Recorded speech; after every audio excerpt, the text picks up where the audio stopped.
Greetings and welcome to our daily walk through the scripture for June the 7th.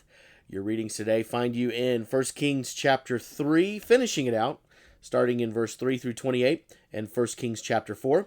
And then we have Acts 6, and then Psalms 126, 1 through 6, and Proverbs chapter 16, 26 through 27.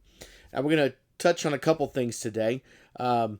First of all, we're going to get into 1 Kings chapter 3 and 4. This is a fairly famous scene of Solomon. This is when Solomon gets his wisdom.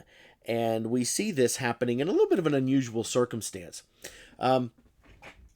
We see it starting in verse 3 when it says, Solomon showed his love for the Lord by walking according to instructions given to him by his father David, except that he offered sacrifices and burned incense on the high places. Now, what exactly does that mean? Well, if you remember back in the laws of the Old Testament, they had rules that said where you were allowed to worship, and God only had prescribed places.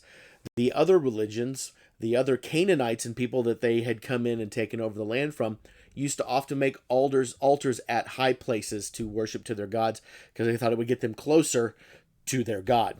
God, the real God, Yahweh God, didn't buy that because he didn't need to be. You were close as you were anytime, any place. That's the great thing about omniscience. So Solomon, this is kind of a motif that we're going to see Solomon struggle with for a little bit early in his kingship because there was no temple yet. And Solomon's going to remedy that. But in spite of Solomon struggling with this, God still wants to bless Solomon. And so he gives him an opportunity to ask for whatever he wants. And Solomon says, I feel the burden of leadership, the burden of responsibility. Now, this is a great, humble response. This shows that Solomon was not just idly looking at what was happening and going, oh, it's good to be king. He recognized the responsibilities that came with it. So he prayed for wisdom and humility to lead his people. And God said, because of this, I am going to do that, and I'm going to give you everything else that you didn't ask for.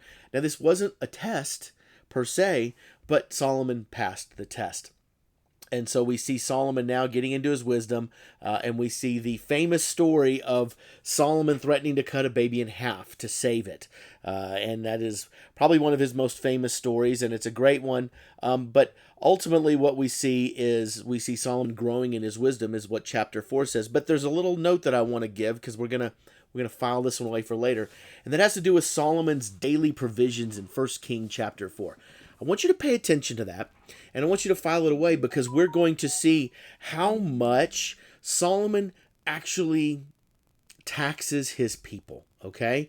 We're going to have conversations about what the significance of this is and what it's going to eventually do to the kingdom of Israel, because it's going to have a huge impact on his son and the fate of the kingdom, and it all stems from this.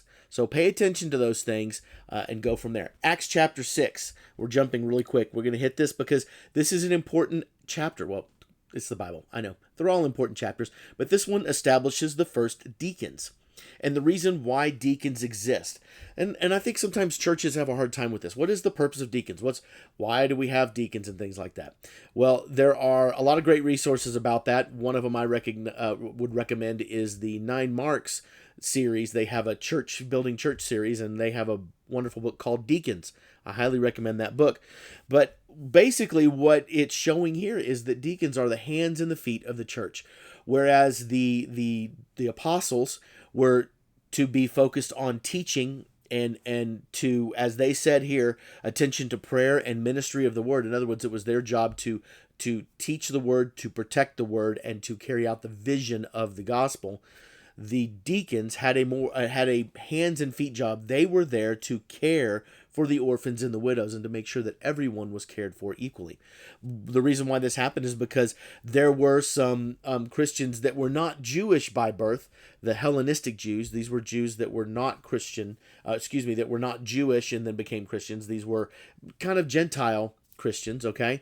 They were Gentiles that converted to Judaism and then became Christians. Make sense?